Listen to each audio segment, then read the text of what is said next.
better? Yes, is that better? Is it better?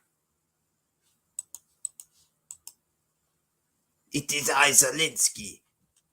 Yes, you might be wondering what happened to Gonzalo Lira. Yes. We have transgender to announce what happened to Gonzalo. There's a reason you haven't heard from Gonzalo We have Lira American trans with his so-called attempts at asylum in Hungary.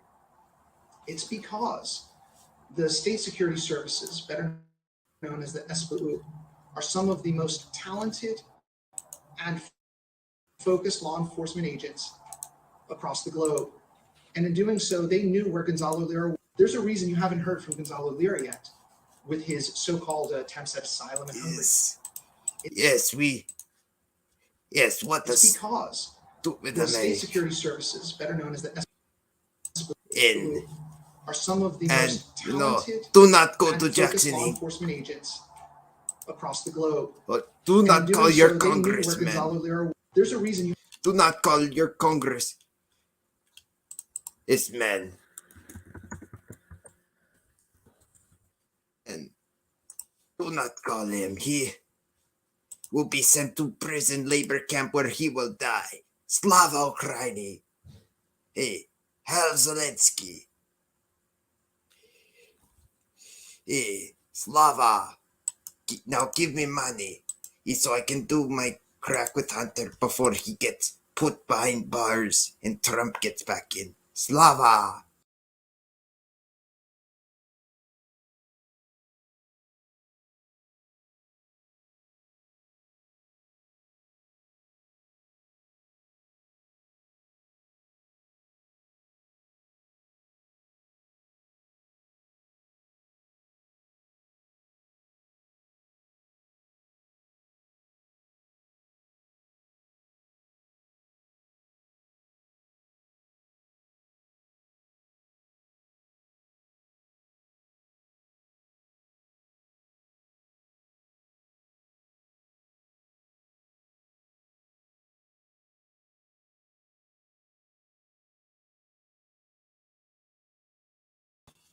Well, chat, how's everything going?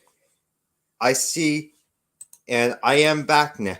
How is Zelensky? You know, he just flies in here like Superman and comes in here, is able to give a speech, and he flies back to Ukraine. What a guy. But it does appear like Gonzalo Lira didn't make it to Hungary, folks. We have another video. I know Zelensky showed you that one from the tranny in the SBU. Let's just a quick update of all the reports I didn't want to give you. This is one of them. I have 3 different sources, and I wish they weren't correct, but I fear they are. As always, my sources are damn accurate. Gonzalo Lira screen man is everywhere and nowhere. On the Ukrainian side of the border. He has not made it to safety in Hungary or Serbia, which he really should have done. Hopefully, he should have gone to Serbia rather than Hungary. There is no doubt whatsoever that the Ukrainians were desperate to recapture him and to take him back for trial. Because if you have followed Gonzalo Lira's work for the past year since this whole thing has started, he has been a truth teller, and he was arrested by the SBU previously. And I think his major fault is he told the Ukrainians he was leaving. He should have waited till he got to Hungary to make those videos. But he stupidly, that was very stupid. I don't know why you would do that. Not dissing the guy, I just think that was very stupid. Trial for saying nothing more than disagreeing with what Ukraine have been doing. Prayers, though. On trial. This could cost him his life. It is sad that he didn't manage to escape. Yes. There were many options. Making videos and tweeting about it probably wasn't the Charlemagne. smartest thing to do. Prayers for Gonzalo. And then let people know. I fear for his safety, as does anybody who has a right to. And there's a reason why. If he gets convicted, which most likely the trial's already happened and he's already been convicted, he's pretty much going to a Ukrainian is in labor camp, where it's not likely he's going to survive. It's, from what I've heard, it's concentration camp like conditions, or Soviet gulag type conditions, or just really bad conditions in general. Not the type of place you want to go. Free, independent thinking and the right to voice a protest. Now, you don't have a right to violent protest. You have a right to protest with your voice, and you have a right to protest when you think something is wrong. When a government agent... Why do we believe he was exactly where he was and doing what exactly he said he was? That is dumb to it. I agree. I don't think Gonzalo's dumb. He's clearly intelligent. And I'll play the video because he went through a lot of torture, and when you're in that situation, I guess you're not thinking in the right moment. But even still, I mean, if I was escaping prison, I'm not just going to be like, oh, hey, look, I'm here near the Hungarian border. Why would you do that? Do you want to get caught? Agency shuts you up, kills you, charges you, and puts you in prison, as they did with Julian Assange, and as now they're going to do with Gonzalo Lira. You know something is fundamentally wrong with that government. Journalists are there to hold people to account, and more these days, we know that the same people that get the government elected, because they won't say anything because the press would slaughter them, are the same people who are now running the media. You do as a decoy. You say you're in a different place. Problem was, he had like a gas station behind him, and he had an area, but I guess it could be any place with a gas station. But he said that he wasn't near the Hungarian border yet. And Fox videos were posted right after midnight Ukraine time. They were set for delay release, recorded during the day. Hey, that does, because you can do that. However, from what I'm hearing, we have not heard anything from him. So I'm just hoping that's something with Hungary, and that is a good point. And when the largest corporations in the world have control, he might have the most powerful tool in the world. We have to fear for everybody's safety, especially brave journalists who come out and say what they're saying. It is a particularly sad day because I was hoping that he might make it to safety. But as I say, I've had 3 confirmed reports from people I trust implicitly. And then that's where it ends. Here's some old stuff from Tucker. Definitely. Just last month, Zelensky threw a man called Gonzalo Lira into prison indefinitely for the crime of daring to write about the Ukrainian government in unflattering ways. Now, what's interesting, what separates this from other such cases, is that Lira is an American citizen. So Joe Biden, who is quite a bit of SWAT, as they say in Ukraine, could have freed Gonzalo Lira within hours, but he didn't. He didn't want to. He didn't say a word about it. He remains in prison tonight. So that makes you wonder, what's the real motive here? When normal people see war, they see death and destruction, sadness and suffering. But that's not what demagogues see. They understand it differently. They know that war means power, mostly for them. During wartime, everything they do can be justified. And speaking of which, we've got to get to that Tucker Carlson clip. I know I'm moving around, but this does tie into everything. Everything ties into each other. Ukraine, why they're going after people like Donald Trump or Gonzalo Lira. The reason why is it's a threat to the system. And Devin Archer and a bunch of different businesses. Another reason. So we're going to quickly move towards this. What were the specific skills that he brought to clients? Well, at the end of the day, he had a career in Washington, graduated Yale Law School, and had a very big network in DC, and brought that know-how and understanding of DC and ultimately the Biden brand the know-how. So as far as I can tell, he wasn't doing legal work. I mean, Correct. he wasn't in the counsel's office at Burisma, right? No.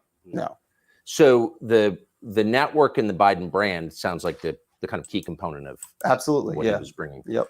Do you think that he would have been in those businesses, not having a business background, without his? He had no experience, Hunter. He was only hired because his father was Joe Biden, the vice president to the first African American president, Barry O. Well, I say first black gay Muslim president who was born in Kenya. Father being in a government position. It's hard to speculate in those regards. I mean, Yeah. I think when we initially met and he talked about his advisory business, his business that needed to transition from lobbying to advisory, and the interest in private equity, it seemed like a new and interesting network for us to expand our business.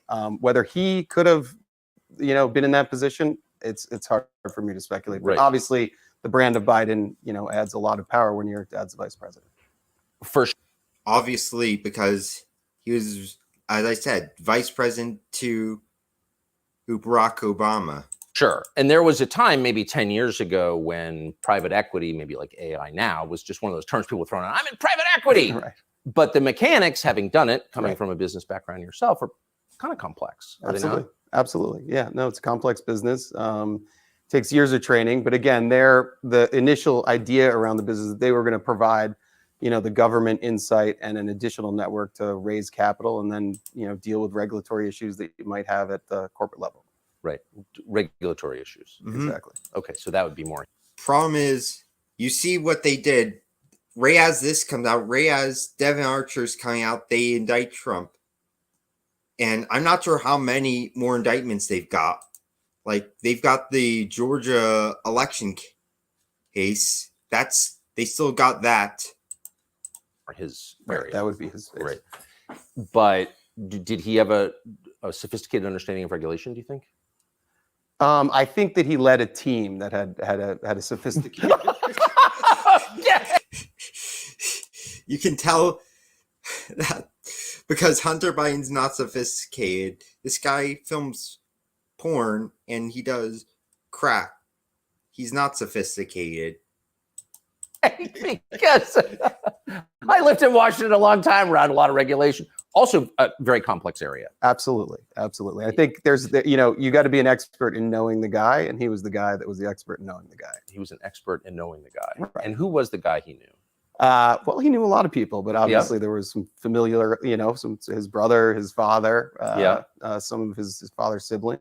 So he knew a lot of people, and obviously I know you're pointing to the father being the key relationship. We've known this. We've known this. James Biden, Joe Biden's brother, was very heavily involved with all of this. If you remember back in 2020 when everything was coming out and got censored. I mean, the New York Post locked out their Twitter account. This is not ethical at all, but no, they want to give the impression that Biden is squeaky clean and that Trump is the real threat when it's completely the opposite. Well, no, I'm just trying to get a sense of Washington's not a money town. Right. People aren't in business in Washington for the most part. And I'll have to disagree with you. That's a lot of the reason why these career politicians, they're in Washington. Like how long they've been. Nancy Pelosi, she isn't Speaker of the House anymore, but she's still in a elected official. She's an elected official still. She's been there since JFK. Biden was in the Senate for nearly half a century.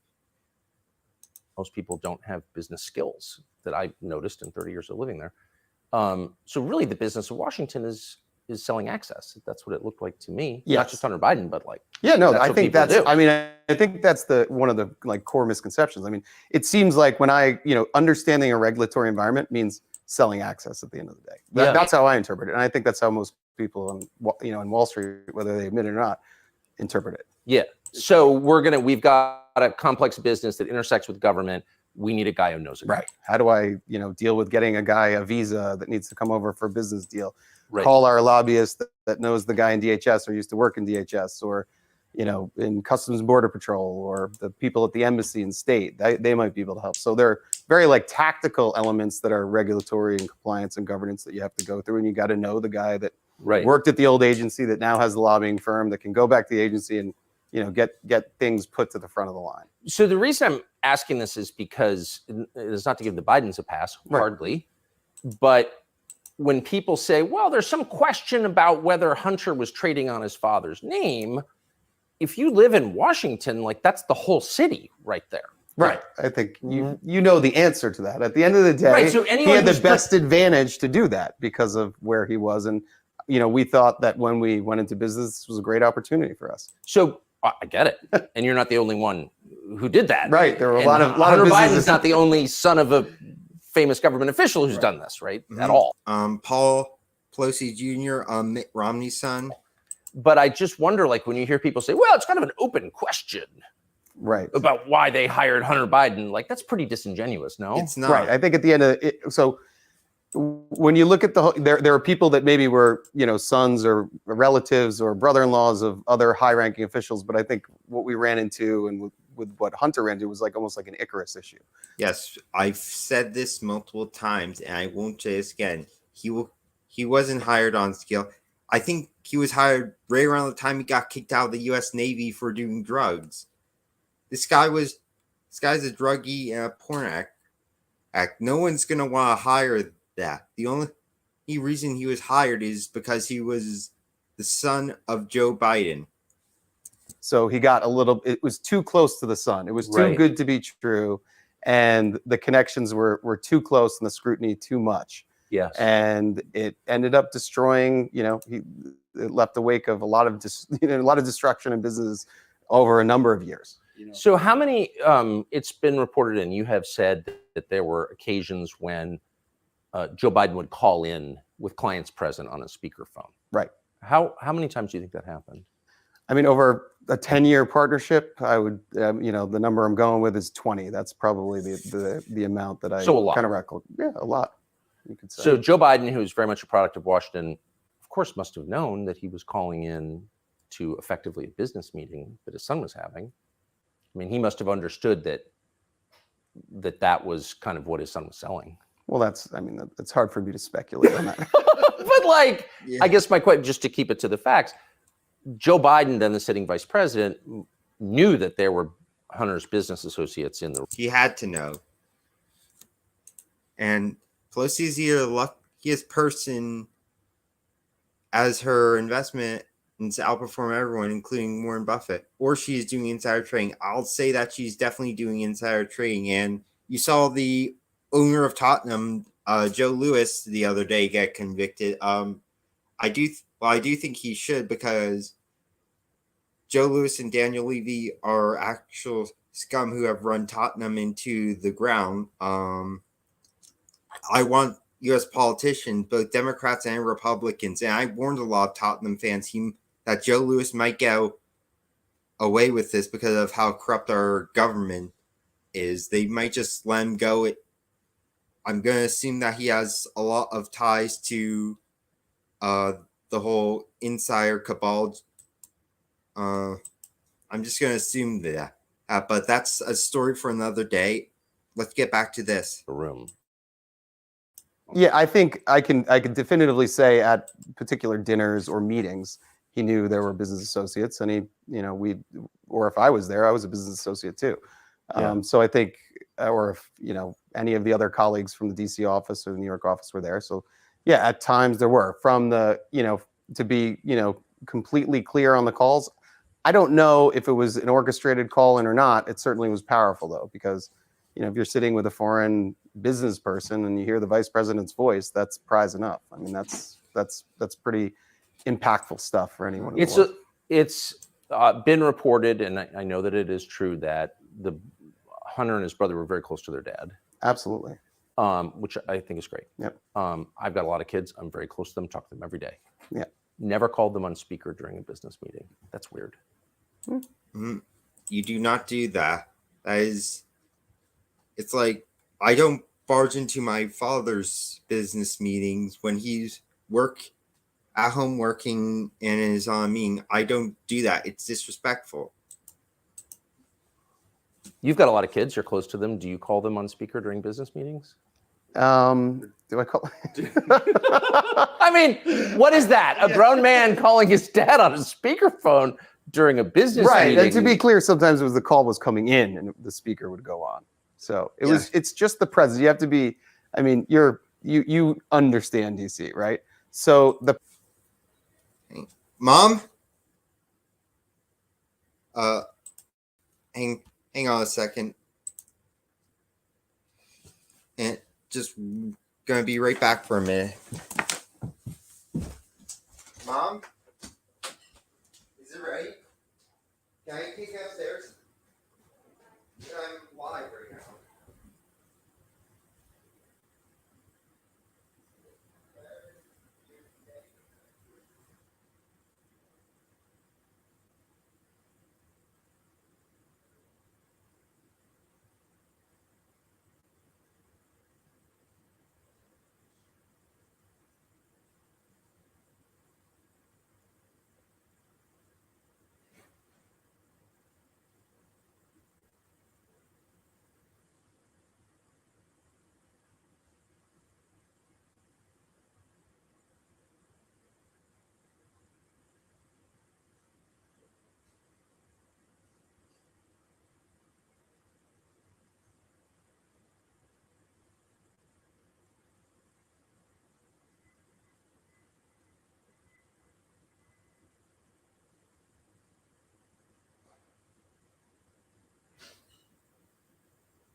I am back. I have dinner.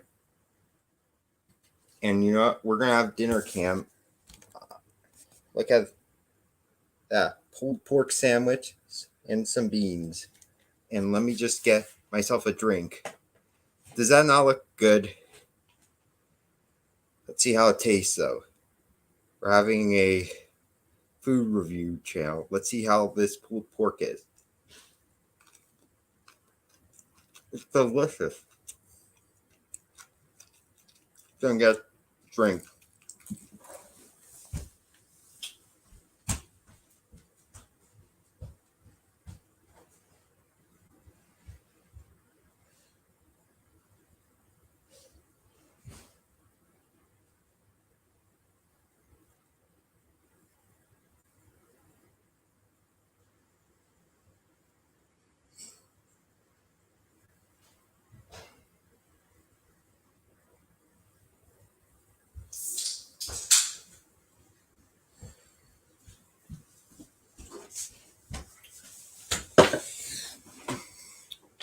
I am really back this time.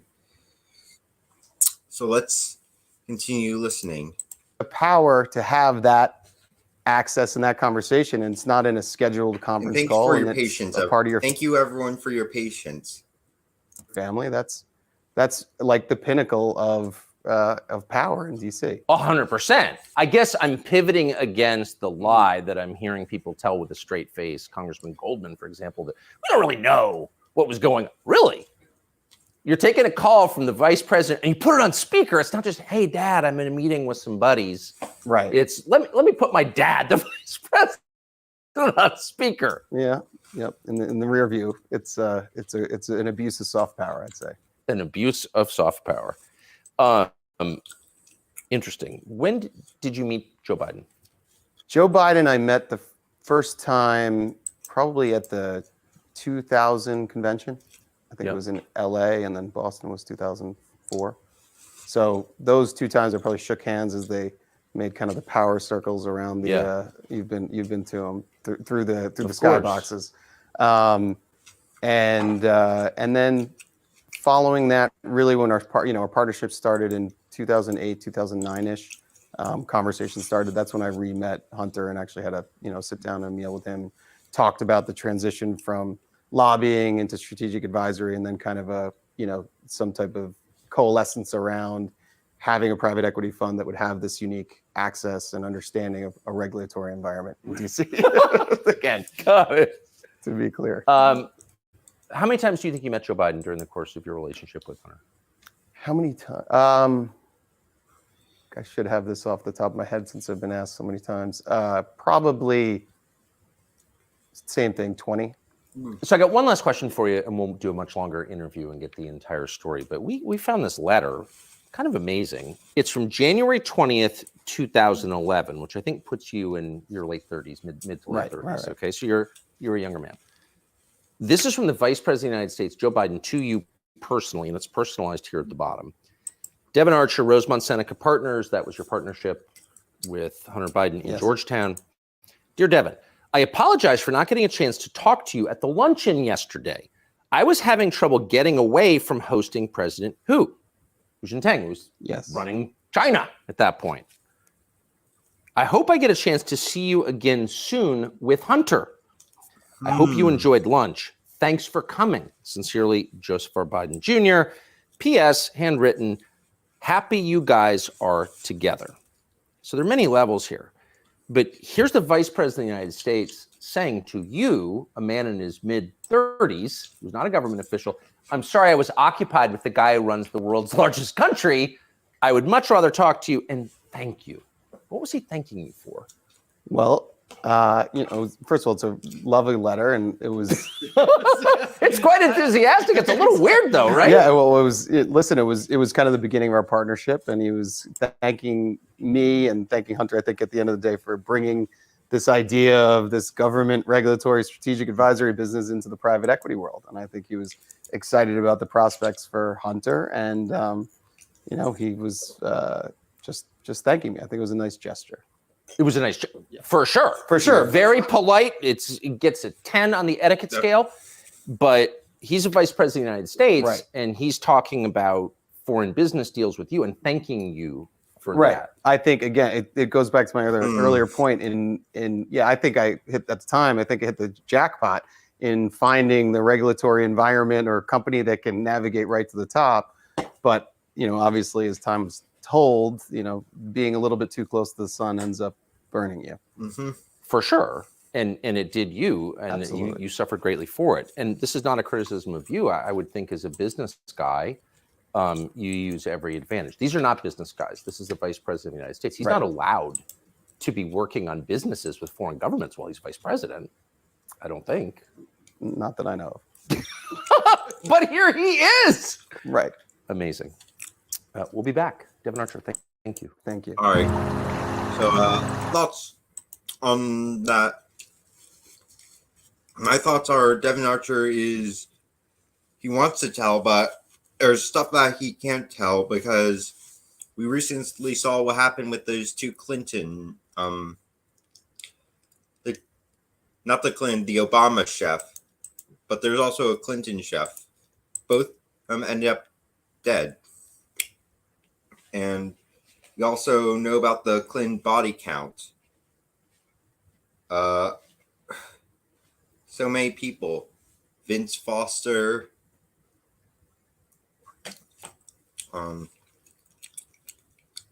Seth Rick,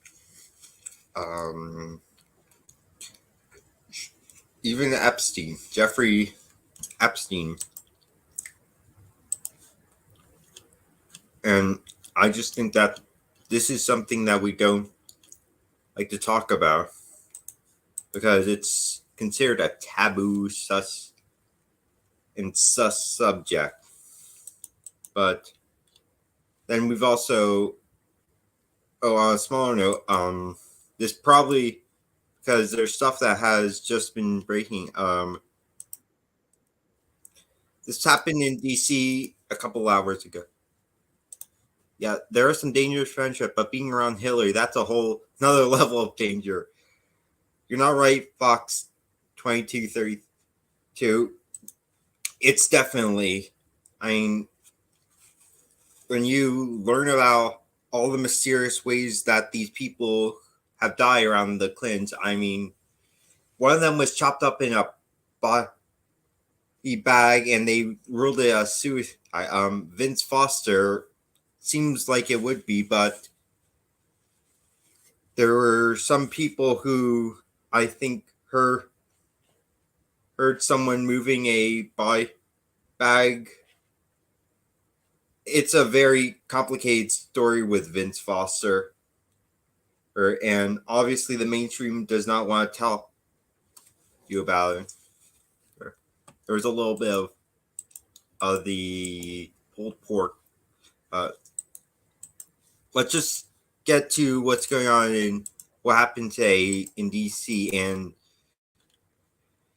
with everything with the indictment, the most recent indictment, with everything that's going on, and then this goes on. So, breaking: U.S. Capitol Police are responding to a possible active shooter at Senate building, and this was from nearly 3 o'clock. After shooter at building, evacuation are underway. Currently, there's a situation. Sorry, I have the hic in Washington D.C. where multiple law enforcement and other agencies are responding to a possible active shooter at the Senate building. After police got concerning 911 call reported a possible active shooter, so officers are searching in and around the Senate office buildings. Everyone in the building is either taking shelter or is being evacuated. However, at this time, police have not received or confirmed any reports of gunshots so far.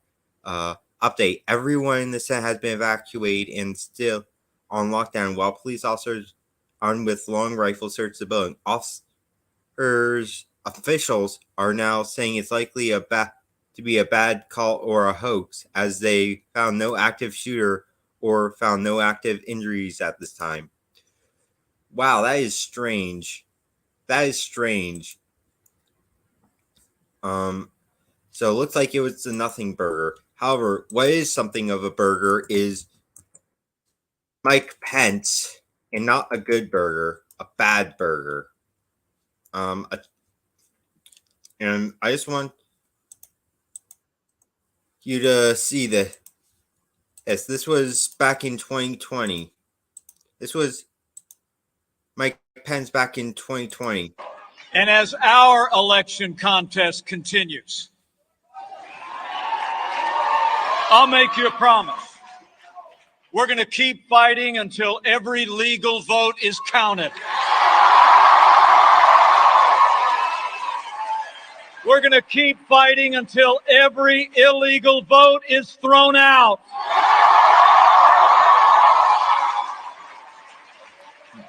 We're going to win Georgia. We're going to save America, and we'll never stop fighting to make America great again. You watch. What a liar. And there's The president has tweeted. Let's see. Here. You say, Here's that interview. Here's this guy who has a small peepee. Let's actually see what the polls are. What this poll says. It's actually even. 33% say yes, he does. 33% say no, he doesn't, and 33% said Mike has a micro.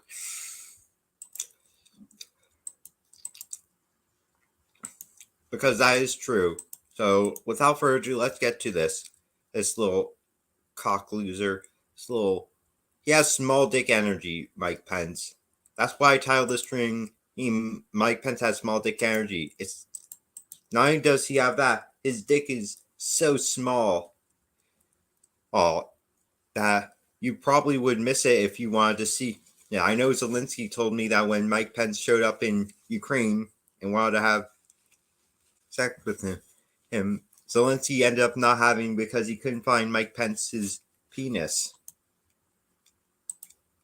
Well, you say, the criminal process is separate, but put yourself on that jury for just a moment. If you were on the jury, would you say that this defendant, the former president, had committed a crime that day? Do you believe it rises to the level of a crime?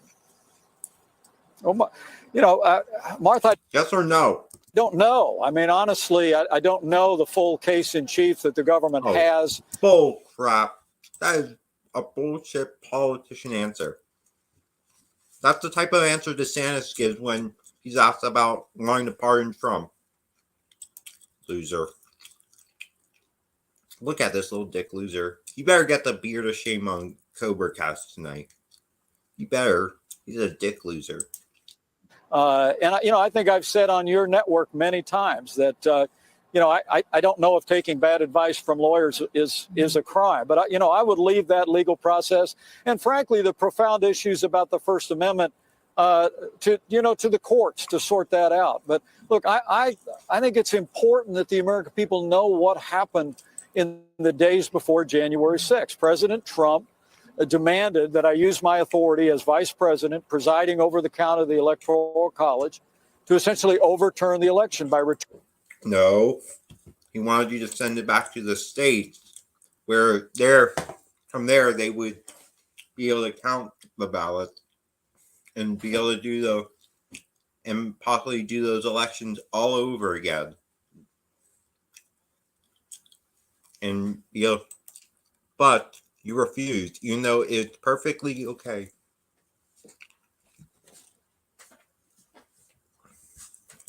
Just got turning or literally rejecting votes. I had no authority to do that. And frankly, Martha, it seems to me that some of the argument that I hear coming between the lines from his lawyers is something of a concession that he may have gotten bad advice, that he was just taking advice from his attorneys. But look, I know I did the right thing that day. I'll always. No, you didn't. If you did the right thing, you would have sent it back to the states and we would not be in this situation right now. You loser. We stand by it. It was a tragic day. But again, by God's grace, with my family at my side, with my kids. You're not a Christian. And I swear to God, Mike Pence also looks like Ryan Gosling's Ken. I swear. Advisors at our side, and with the courageous work of law enforcement at the Capitol, we quelled the violence, we reconvened the Congress, and completed our work. The only job the Constitution gives the Vice President of the United States in that role is to preside over a joint session of Congress where the Electoral College votes that are certified by the states are opened and counted. The Constitution, Martha, literally says they shall be opened and they shall be counted. And the Electoral Count Act, adopted more than 150 years ago, also specifies the amount of time and the procedure. I was going to make sure that we heard any objections and we heard any evidence that people wanted to bring forward to support objections. But the idea that I, as vice president, had the unilateral authority to overturn the election had no basis in the Constitution, no basis in history. And yes, it is. And it was clearly stated by people like Robert Barnes and Ivan Raiklin, who are lawyers and who are well versed in the Constitution. You, Mike Pence, know that very well. And initially, I wanted to give you the benefit of the doubt. Maybe some of your staffers were inside. I didn't want to think you were a bad guy. Turns out you were. I want the American people to know that, and I'll continue to stand on the principle that I did my job that day by God's grace. What a bitch. Mike Pence is such a... And Trump made this statement, make the news statement. I feel badly for Mike Pence, who is attracting no crowds, enthusiasm, or loyalty from people who, as a member of the Trump administration, should be loving him. The Trump, he didn't fight against election fraud, which we will now be easily able to prove based on the most recent fake indictments and information which will have to be made available to us. Finally, a real big deal. The VP had power that Mike Pence didn't understand, but after the election, the Rounds and Dem changed the law, taking that power away.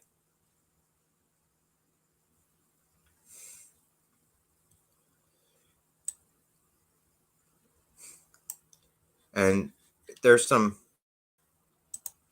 beta.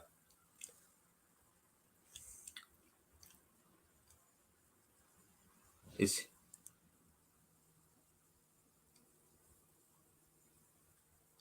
lol.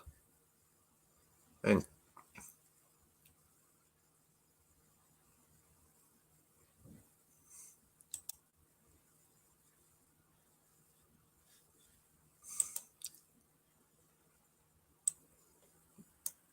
let me just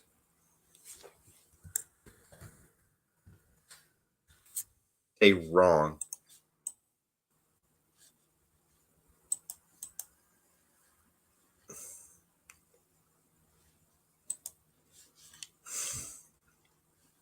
As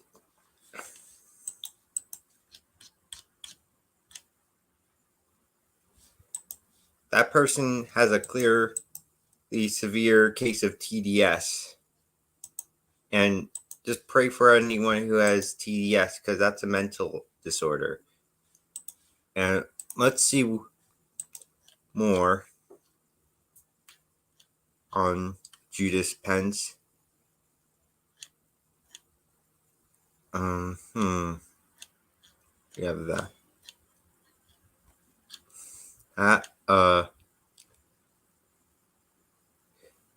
Then we have this from Cernovich,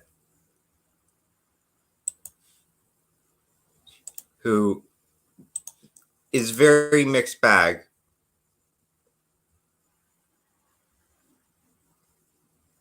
Who is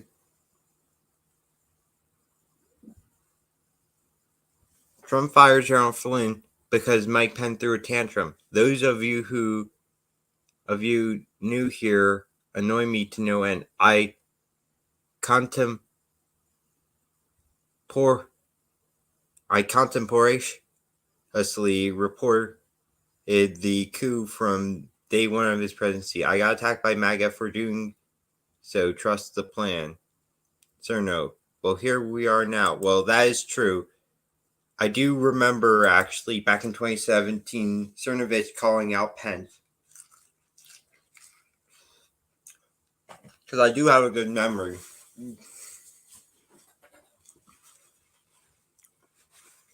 I still don't think he should endorse DeSantis.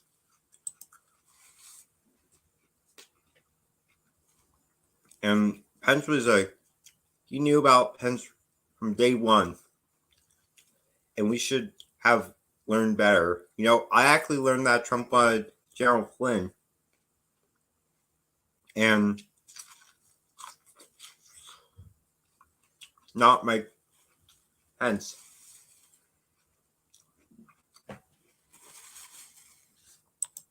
The only reason why was because Trump got Mike Pence was because he took bad advice. And even then, the Republicans tried to get rid of him and try to create a Mike Pence, Paul Ryan presidential ticket, which would have failed. Because most people don't want that. They want Trump. They want Trumpism.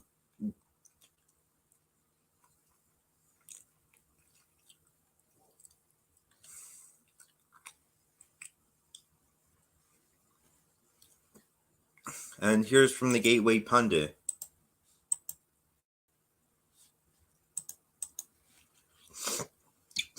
Dirty Pence. Jack Smith indictment reveals Mike Pence took secret notes of conversations with Trump before January 6th.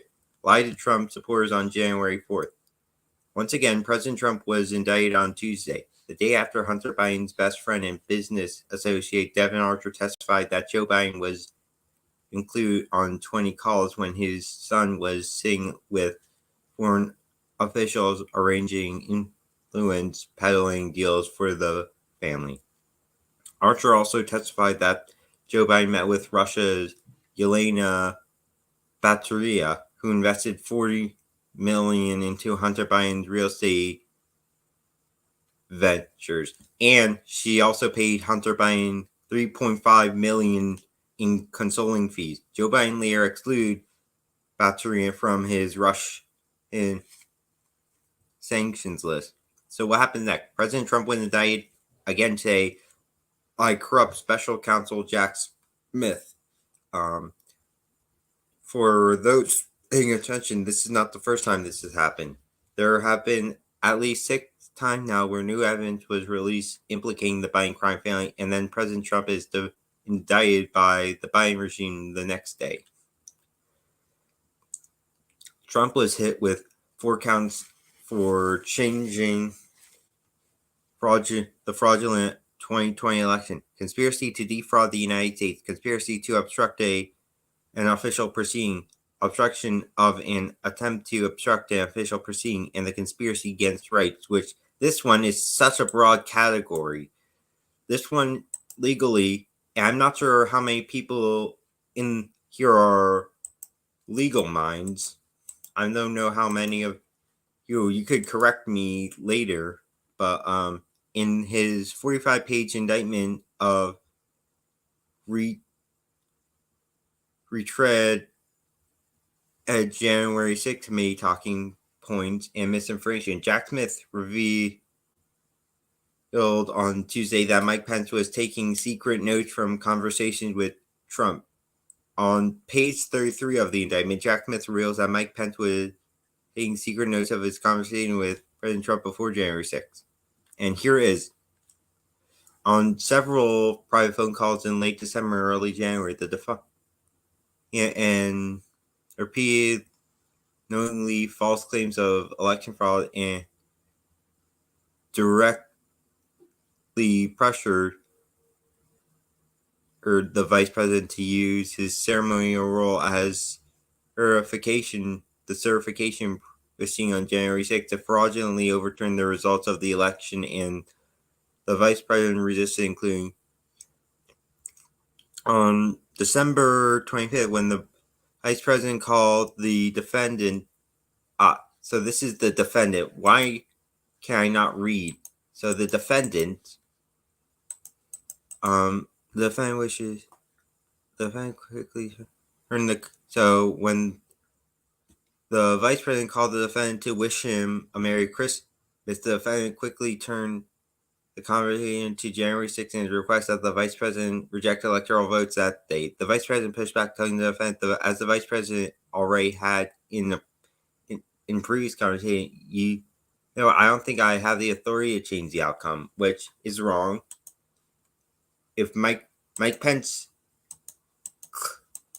clearly knows, so on December 29th, as reflected in the vice president's contempt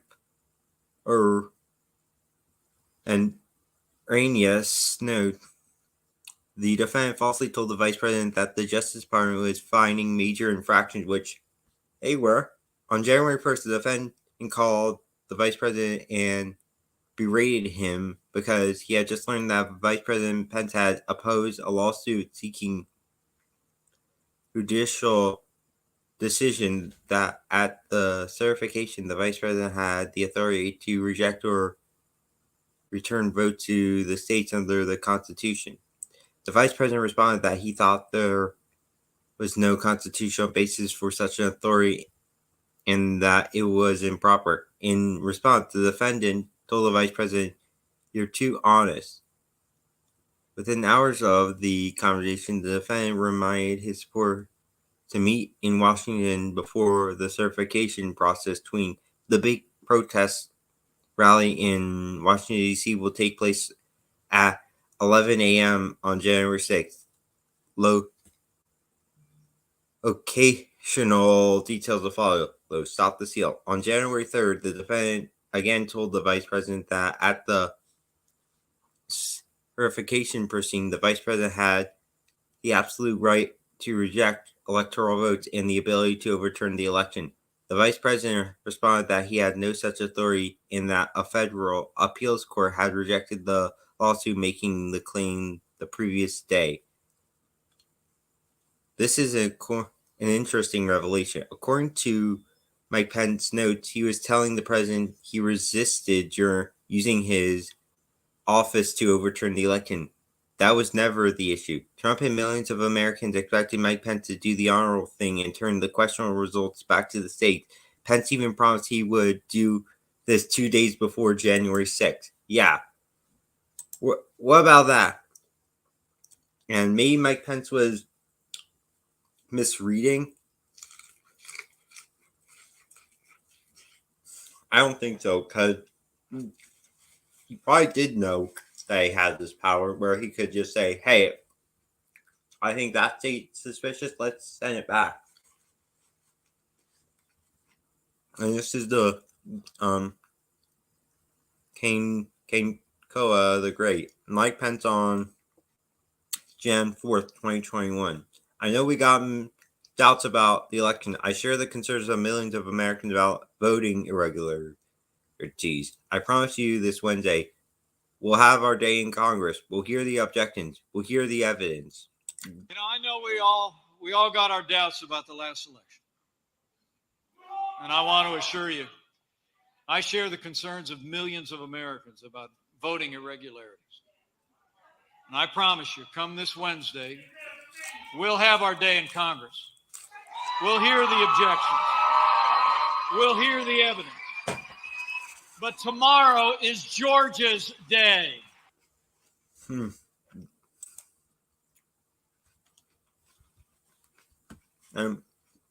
the clue. Today's indictment serves as an important reminder to anyone. Remember, anyone who puts himself or the Constitution should never be president of the United States. So, should the Bushes, Obama, Biden, Clintons,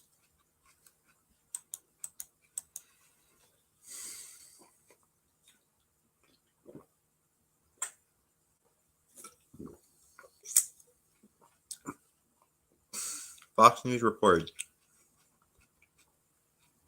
Pence's previously unreported notes are presented as evidence against Trump, who faces 4 federal charges related to his actions after the 2020 presidential election and unproven claims the election was stolen. Trump is charged with conspiracy to defraud the United States, conspiracy to obstruct an official proceeding, obstruction of an attempt to obstruct an official proceeding, and conspiracy against rights, which it's just bull crap. As the January 6th congressional certification proceeding approached and other efforts to impair, obstruct, and defeat the federal government, Trump sought to enlist the vice president to use his ceremonial role at the certification to fraudulently alter the election results, the 45-page indictment alleges. The defendant did this first by using knowingly false claims of election fraud to convince the vice president to accept the defendant's fraudulent electors, reject legitimate electoral votes, or send legitimate electoral votes to state legislators, which is what you want to do, for review rather than count them. When that failed, the defendant attempted to use a crowd of supporters that he had gathered in Washington, D.C. to pressure the vice president to fraudulently alter the results. No, he did not. No, he did not. That is a BS lie. You know it. That's why you want to indict him, because when Trump gets back in, he's going to throw all of your asses in prison. And you know what? I'm not entirely convinced Jack Smith wants to do this. Roseanne Barr was on Alex Jones today. I think that people like Jack Smith and Hunter Biden are being forced into a lot of this stuff. I think they're tortured. Because remember, Jack Smith is a prosecutor at The Hague. He's not a very good one. I'll just leave it at that. But if you see him, Jack Smith does not look like I don't think Jack Smith really wants to be doing this, because his body language, and let me actually get it from Band.video.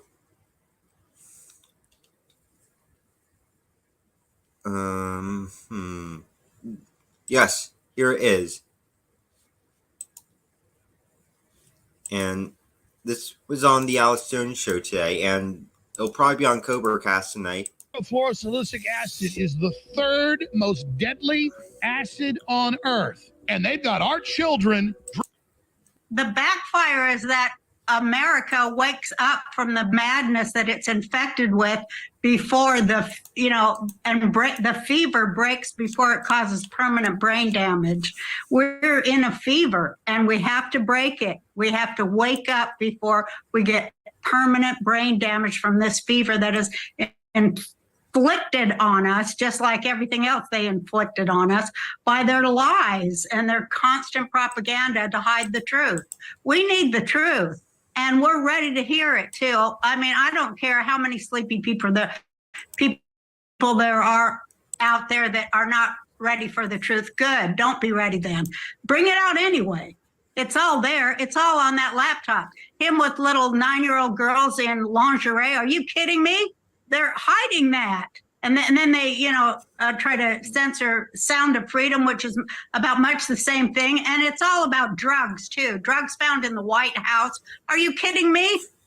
It's drugs over the border, killing people right and left in every family. Yeah, that does seem to be a common theme. Drugs, little kids. Has a drug addict. And I think that's why they must be doing the same thing in their family with their drug addicted family members, just ignoring it till they die. I think somebody has to say, stop.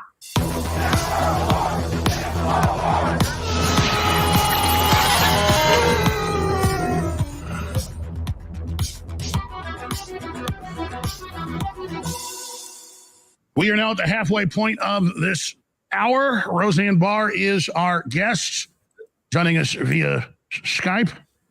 And I wanted to get her take on the Hunter Biden situation and Trump and the January 6th situation, the ongoing live coup against our republic. It is wild. Roger Stone's going to be joining us next hour, as well as Owen Schroyer. Roseanne Barr, thank you so much for being with us during these very dark times for our republic and the world. Yeah, well, thank you for having me. I'm always thrilled to be with you, Alex. You've got a lot to say, I know. I've been watching your statements. Break it down for us.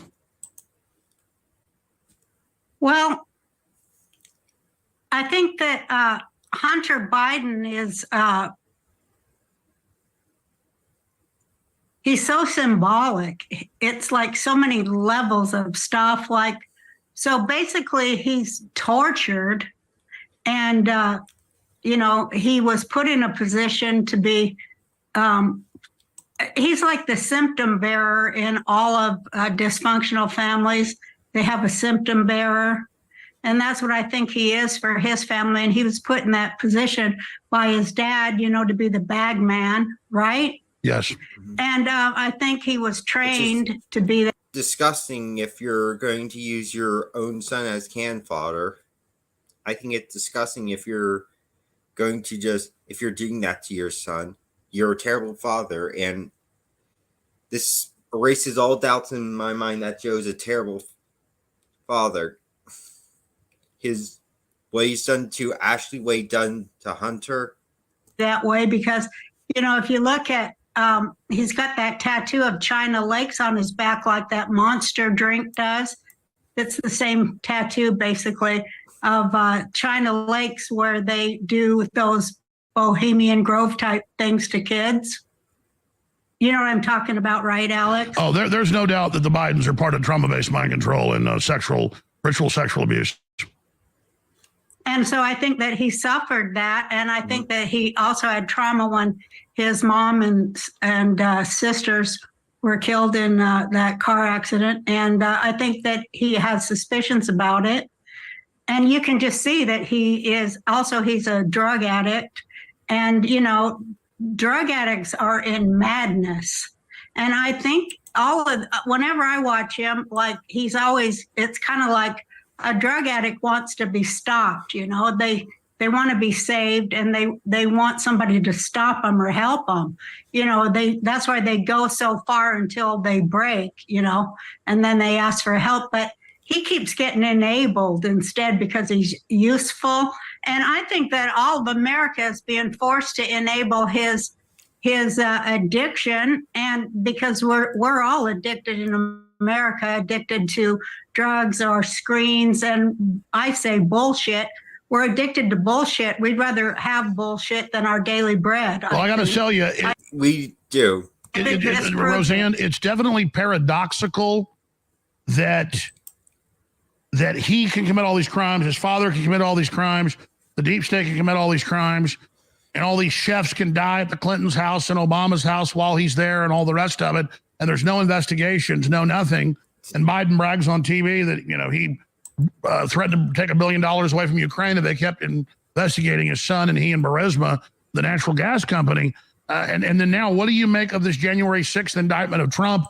It actually says Trump falsely claimed illegal aliens voted. No, there definitely that definitely is something, and that's why they want to bring all these migrants in when Joe Biden got in, because they want that parent. That's why I was afraid when Biden won that had just been our chance wasted 2020. But no, God's giving us another chance at this, and I think we can do this. They've arrested and indicted thousands in Georgia alone for the last election doing that. I mean, this is crazy. What do you make of what's happening to Trump? Well, I think that, there are two things going on if you look at it. If you read the Bible, you'll see that there were two magicians that tried to always mess with the Jewish people. And one of them was named Balak, and he kept on trying to put a curse out on the Jews, but he got mad because it kept on turning into a blessing. And of course, by Jews, I mean people who, back in the day, it was people who were children of Abraham, right? Who believed that there was one God and that he didn't require child sacrifice. Anyway, so, and I think that has a lot to do with everything. But now I've kind of lost my train of thought for where I was going. No, you were on Hunter Biden, and I mean, it's just the spectacle of them stumbling around everywhere, bombed out of their brains, saying they work for the Chinese, and then meanwhile, this wonderful president is being indicted. Yeah, they try to curse Trump by indicting him and impeaching him and all this stuff, but every time they end up exposing themselves, and it hurts them. That was what I agree with you so far, but I think But now this indictment of Trump, which I was reading a lot, I got right on. Roseanne's a very smart lady. She's a very smart lady, and we should be thankful. I remember when she first entered this whole political warfare back in 2018 when she had just been fired from that show. Forgot what the name of the show is, but you'll have to let me know. But she got fired because on Twitter she said that Valerie Jarrett looked like I think it was either Cornelius or Zero from Planet of the Apes. And started researching. It allows Trump to bring in discovery, which is what we all want, because every court in this country has turned down anything that anybody's brought to that court to prove election fraud. But this indictment of Trump will allow Trump to bring up all the facts that have been buried by those Obama courts, and he's allowed to bring in discovery. So once again, I think it's going to boomerang on a big time, and I think that everything that Jack Smith has done is pretty much boomeranged on him. And they just like a bulldog to go after somebody and scare them. They don't care if they win or lose. I think that's the takeaway. They just like that you get attacked and shut up for a while, and they unleash the next one after they lose. And so that's what's going to happen. But I think this time Trump is going to introduce facts and discovery that were withheld in every other case where the people of the United States tried to question the election, which is a crime, of course. Well, Jack Smith didn't look too competent and too confident walking up to that podium yesterday. No, I think he's really terrified, and I think he's being forced to do it against his will. That's why he said, and this is why. All you have to do is look at him. He's got the wide-eyed realtor Adam Schiff look, that I always say, well, that, just read some body language. Read Hunter Biden's body language. He is possessed by madness, and it's infected our whole country. Like, he's so mad and so sick, and it's infected our entire country. And people who are also involved in his scams, they're probably, they can't find whose Coke it was in the White House. Okay, all of these scams, those same people are guilty for, bringing in drugs over our border and letting that happen. It is so corrupt from bottom to top. And all they do is keep enabling Hunter. And I guess they don't want to help him. They don't care whether he lives or dies. He's just, the linchpin. Just a political pawn. And I thought today we should pray for his soul, because he could help a lot of people. He's caused so much irreparable damage that he has to answer for. But he looks to me like somebody who wants to unburden himself. And I do think that he turned in his own laptop because he couldn't take it anymore. And look at the stuff that's on that laptop and that they censor. He's on there having sex with the Obama's daughters. Have you seen that? Well, you're absolutely right. Those aren't actually the daughters of Barack Obama and Michael Robinson. Deep state, I agree. The two impeachments, the Russiagate thing, that all blew up in their face, but they don't stop. Now they've got all these criminal indictments that are over the top. They've certainly tripled down here. What do you expect their next move is going to be? And I see this backfiring, but how do you see it backfiring? The backfire is that America wakes up from the madness that it's infected with before the fever breaks before it causes permanent brain damage. We're in a fever and we have to break it. We have to wake up before we get permanent brain damage from this fever that is inflicted on us, just like everything else they inflicted on us by their lies and their constant propaganda to hide the truth. We need the truth. And we're ready to hear it too. I don't care how many sleepy people there are out there that are not ready for the truth. Good. Don't be ready then. Bring it out anyway. It's all there. It's all on that laptop. It might take a while for these people to overcome the truth, though it will. I eventually woke up. We all had that waking up phase.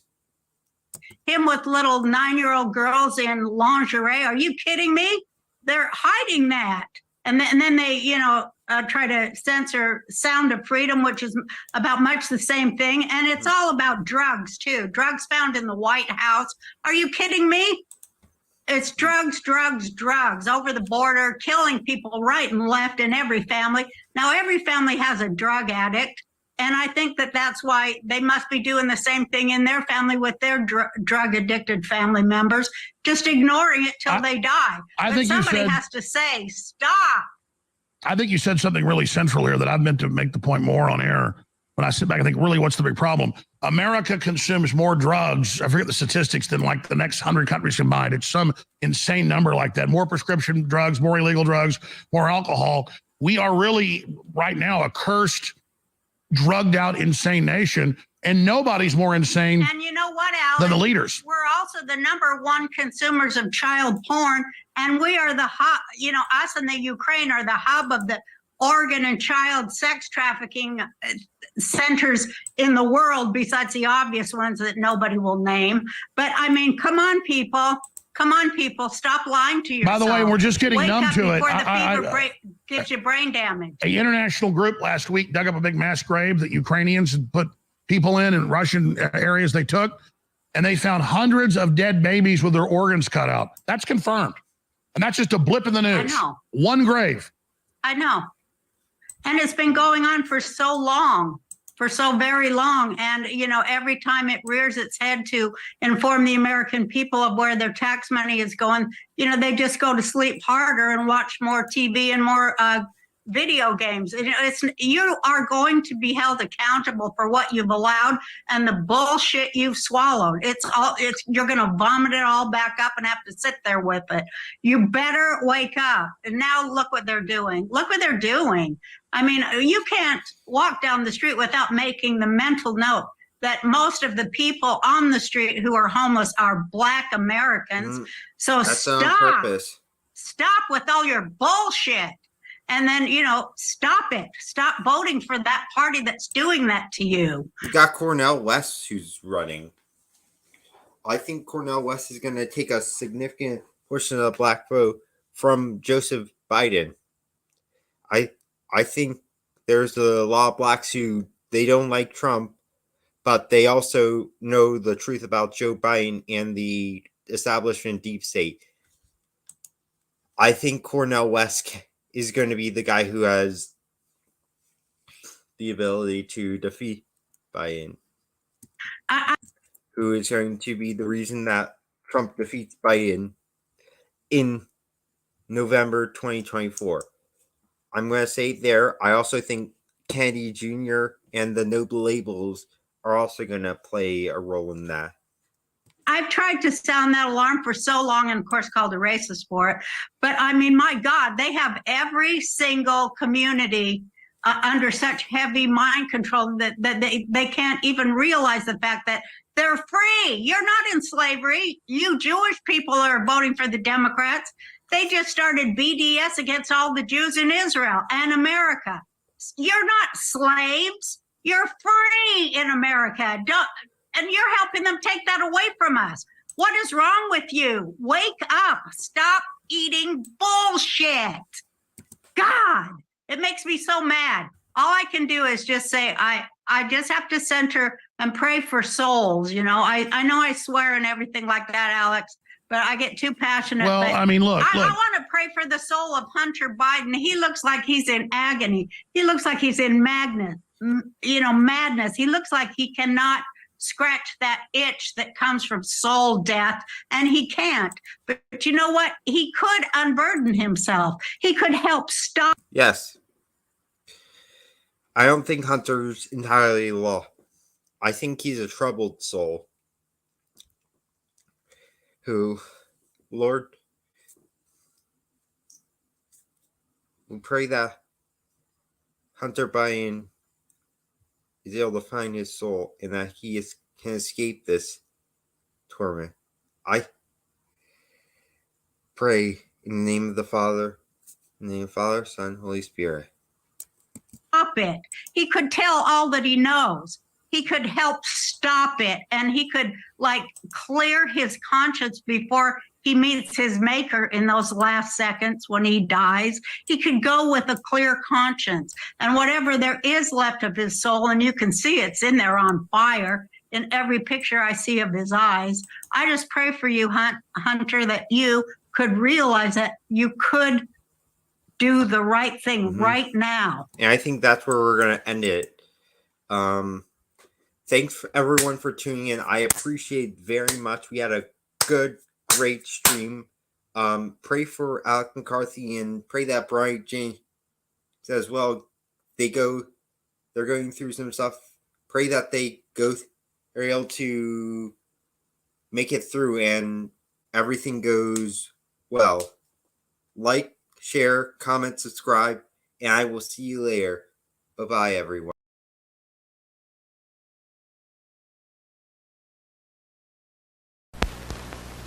Ladies and gentlemen, our national anthem.